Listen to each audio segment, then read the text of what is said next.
இமாச்சல பிரதேச மாநிலத்தின் பொருளாதாரத்தில் பெரும் பங்கு வகிக்கும் ஆப்பிள் உற்பத்தி பாதியாக சரிந்திருக்கிறது.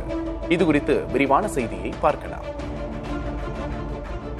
எதிர்பாராத கனமழை, மோசமான வானிலை மற்றும் பூஞ்சை பாதிப்பு ஆகியவற்றால் இமாச்சல பிரதேசத்தில் ஆப்பிள் உற்பத்தி 50 விழுக்காடு சரிந்துள்ளது.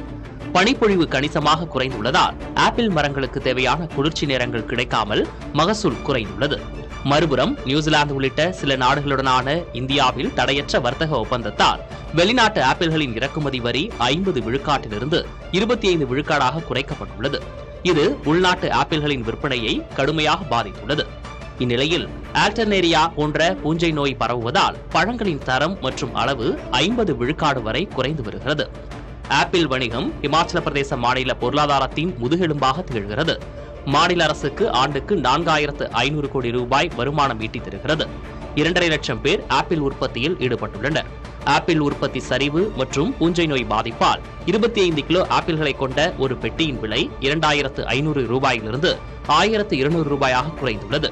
ஒரு ஆப்பிளின் விலை 100 ரூபாயிலிருந்து 60 முதல் 40 ரூபாயாக குறைந்துள்ளது.